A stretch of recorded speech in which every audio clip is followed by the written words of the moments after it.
Hey Magic fans, and welcome to the Let's Talk Magic podcast game day preview. And tonight we are talking regular season game number 44 as the Orlando Magic take on the Cleveland Cavaliers in the Kia Center, Orlando. We're talking about a red hot streaking Cleveland Cavaliers team, currently owners of the best active win streak in the NBA. They are on a 7-game winning run. Tip time in the UK is midnight, 7 p.m. in Orlando, and to watch here in the UK you are going to need an active NBA League Pass subscription. Let's talk about the Magic quickly first. Season record of 23-20. We've won our last game and are at 4-6 in the last 10 played. Home record is 14-6, 8th in the East, conceding 110 points. I'll start it again. Conceding 110.8 points per game and scoring 111.7. So that's almost a full point difference after last night's result. That really did help us in that figure. Offensively rated at 24th. Defensively, we improved from 5th to 4th.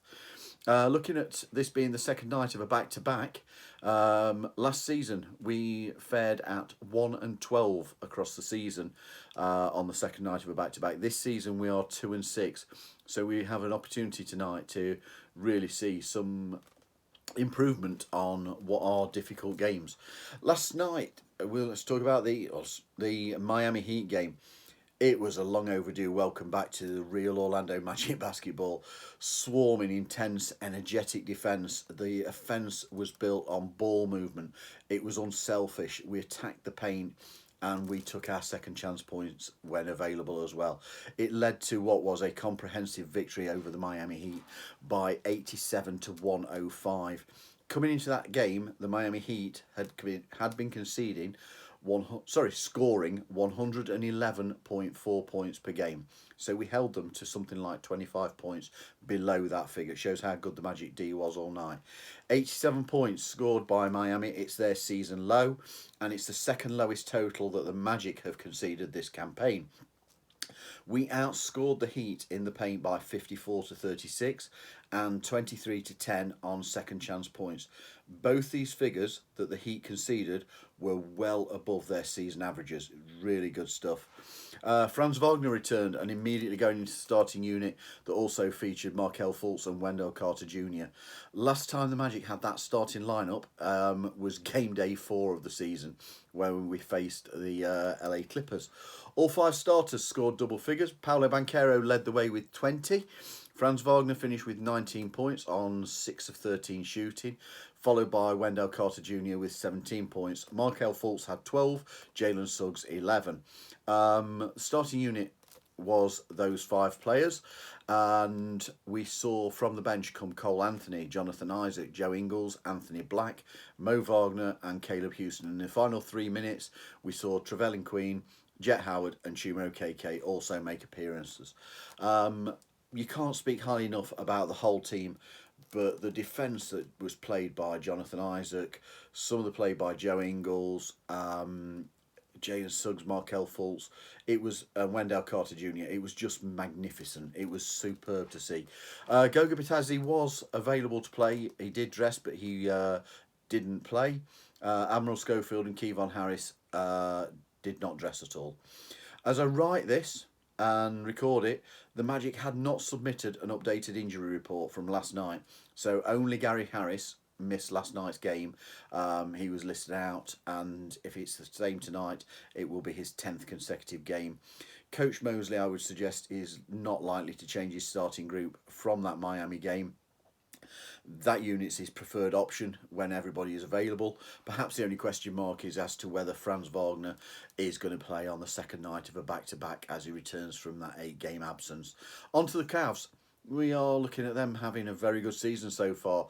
They are 4th in the East. They have a 25-15 regular season record. As I say, they've won the last 7 and are at 8-2 in the last 10 played. On the road, they are 10-7. They are scoring 113.7 points per game, and against they are conceding 110 points. Sees them ranked 3rd defensively and 18th offensively. they have some key injuries, which we'll come to shortly, but they are playing some excellent basketball. Defensively, some immaculate stuff. If you've had a watch of them at all, they are restricting opponents shooting from all areas. Tied 6th for the least opponent points in the game in the paint. Defensive rebounding, massive strength, and it sees them hold opponents to second chance points very similar to the level that Orlando do, but they do force opponents into turnovers as well, which, as we know, can be a bit of a concern for the Magic.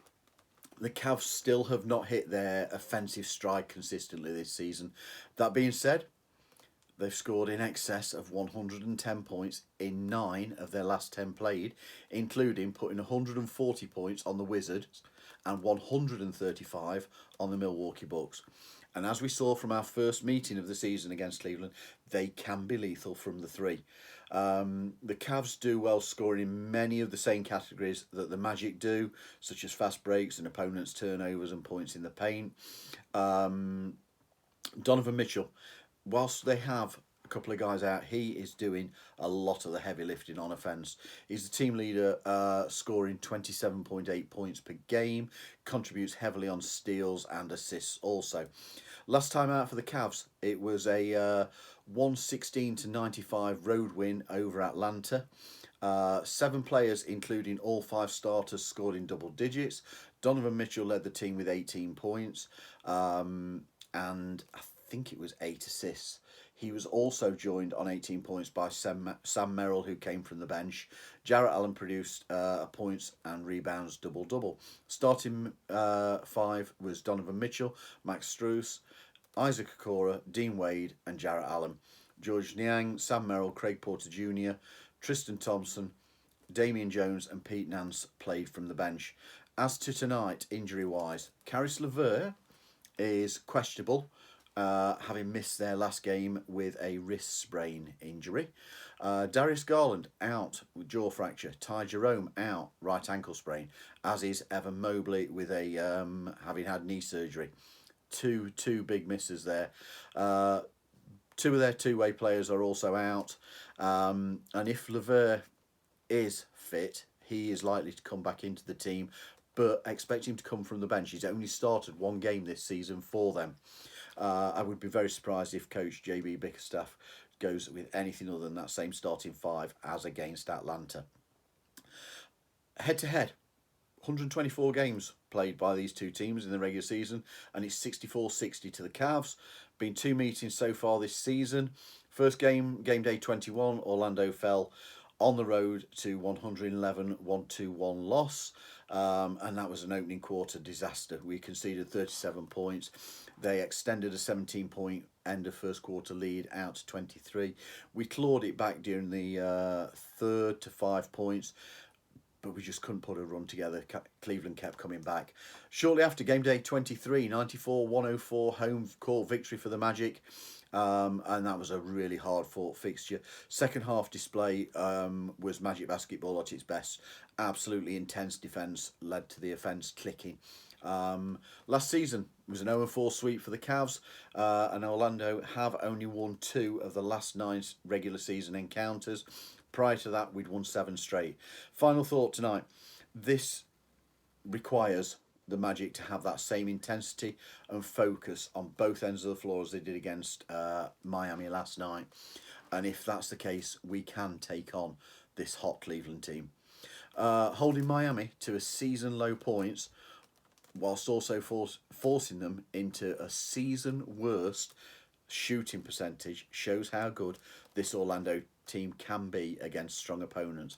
And if they can apply that same level of physical strength tonight, we could be looking at 2 highly valuable wins against teams that we are in direct competition with. Hopefully you've enjoyed this preview. Give it a thumbs up, subscribe to us on YouTube, share it with your friends. We do appreciate anything that you can do to help us, but more importantly, let's go Magic and let's get that W.